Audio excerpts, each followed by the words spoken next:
वासी से होती है, जहां पर हम बॉम्बे को देख पाते हैं। और इस वक्त कहानी का मेन लीड कैरेक्टर यानी कि लक्की भाजकर या फिर कहेंगे उर्फ भाजकर कुमार जॉगिंग करते हुए अपनी कहानी बता रहे थे कि जितना आसानी जीवन दिखता है उतना है नहीं, क्योंकि मुसीबत तो आए दिन आती ही रहती है। और तभी हम देखते हैं कि कुछ सीबीआई ऑफिसर्स आकर उसे ले जाते हैं उसी के बैंक में।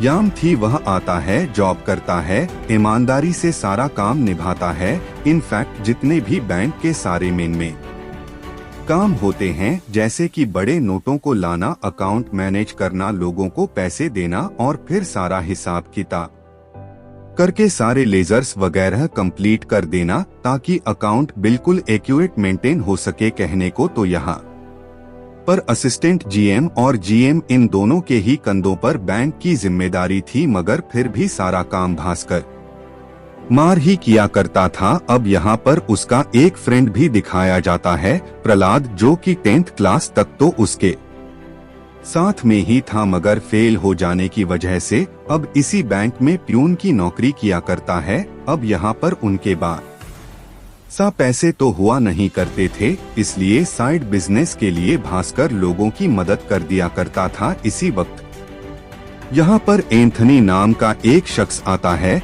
जो कि कहता है कि सर, मुझे 2 लाख रुपए की लोन की जरूरत है, अगर की मदद कर दें तो इसके बदले मैं आपको 10% ब्याज भी दूंगा। अब यहाँ पर यह काम जो था थोड़ा से टिपिकल था। डेट इस वायर भास्कर उसे मना करता रहता है, जिसके बाद काम से लौटने पर हम उसकी फैमिली को भी देख पाते हैं। एक पुराना सा घर, बूढ़े माता पिता, खैर मॉम तो नहीं होती है, और फादर जो है उन्होंने बोलना छोड़ दिया होता है। पेशे से वह एक अकाउंटेंट थे, मगर अब ओनली बस काम की बात ही किया करते थे। देन हम उसकी वाइफ सुमिति देख पाते हैं, इसी के साथ उसका एक छोटा बेटा जो कि बहुत ज्यादा शरारती था। अब एक दिन सुमिति अपने भाई के बेटे के बर्थडे पर अपने पूरे परिवार को लेकर जाती है, तो सुमिति की मॉम से कहती है कि आखिर तो क्यों इस भास्कर पीछे लगी पड़ी है,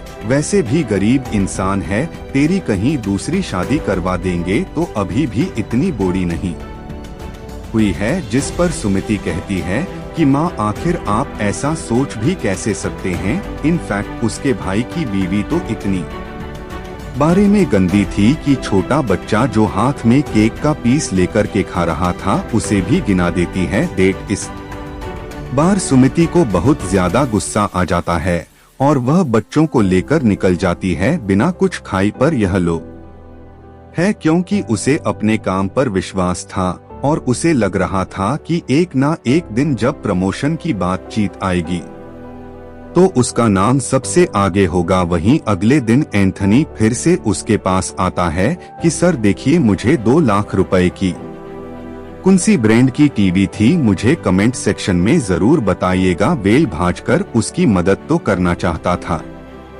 मगर अपना अकाउंट और अपना करियर कहीं खतरे में ना पड़ जाए, इसलिए हर बार उसे नेग्लेक्ट कर दिया करता था। और इस दिन जैसे वह ऑफिस पहुंचता है तो मालूम चलता है कि उसकी जगह प्रमोशन तो किसी और को मिल गया। उसे लग रहा था कि जीएम सर भी बंगाली है, जिसे प्रमोशन मिला वह भी बंगाली है, तो इन दोनों की सांठगांठ बैठ गई है कि वह यहाँ पर दंगा फसाद करने लगता है। खैर अब जीएम साहब उस पर बहुत ज्यादा भड़क चुके होते हैं और उसे जॉब से निकाल देने की बातचीत हो रही थी। तभी बाकी के साथ ही आते हैं और समझाते हैं कि सर, भावुक हो रहा नहीं होती है कि आखिर कोई इंसान इतना ज्यादा सहनशील कैसे हो सकता है। मगर भाजकर ने यहाँ पर ऑलरेडी अपनी प्लानिंग लगा ली थी। वह बुला लेता है सीधा एंथनी को और कहता है कि आपको 2 लाख की जरूरत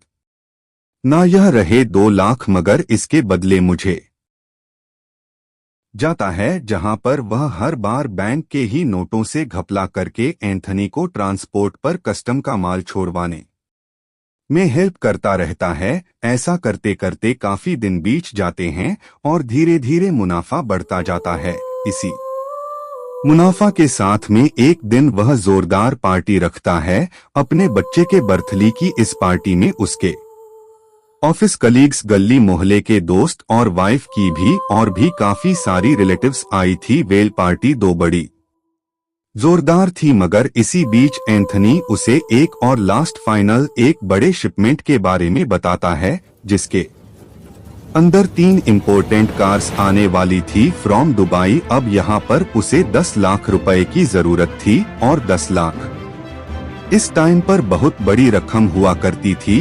वेल प्रहलाद का तो कहना था कि चलो यार इस काम को भी कर ही लेते हैं, जब इतना सारा रिस्क लेकर इतना पैसा कमाया है तो फाइनल एक बार और कर लेने में क्या दिक्कत है। मगर भास्कर बनता था कि लालच बुरी बला है और इसी वजह से वह एंथनी को इस काम को करने से मना कर देता है। खैर पार्टी खत्म हो जाने के बाद में जब अपने बेटे के पास आता है और पूछता है कि क्या तुम्हें पसंद आई यह पार्टी, जहां को में यह आंसू देखकर भास्कर ने डिसाइड कर लिया था कि वह परिवार के लिए सब कुछ करेगा जो उसके पास में है या फिर जो उसके दम में आता है। वह अगले दिन वह 10 लाख का जुगाड़ लगाने के लिए बैंक में घुस जाता है और इंतजार करता है कि सारे उसके मैनेजर्स और बड़े लोग निकल जाएं, मगर इस दिन काफी सारी प्रॉब्लम्स आने लगती हैं। कभी एंड तक कोई मैनेजर खड़ा हो जाता है तो कभी नोट कम पड़ जाते हैं, मगर काफी सारी सांठगांठ बिठा करके फाइनली वह 10 लाख लेकर के पहुंच जाता है एंथनी के पास में। मगर एंथनी के पास एक बुरी खबर आती है और वह बताता है कि जो डीलर मुझसे इन कारों की डील करने वाला था उसे पुलिस पकड़ करके ले जा चुकी है। अब आखिर इन कार्स की डील कैसे होगी और 10 लाख रुपए जो बैंक से निकाल चुका है, इनफैक्ट रात को तो बैंक भी बंद हो चुका है, तो वह आखिर इतने पैसों को घर पर ले जाकर की करेगा क्या। कुल मिलाकर के सिचुएशन आउट ऑफ कंट्रोल जा चुकी है। मगर भास्कर का दिमाग शानदार था। वह कहता है कि क्या शहर में सिर्फ एक ही डीलर है, कहीं और जगह और भी 2 बड़े बड़े डीलर्स होंगे कि आप उनसे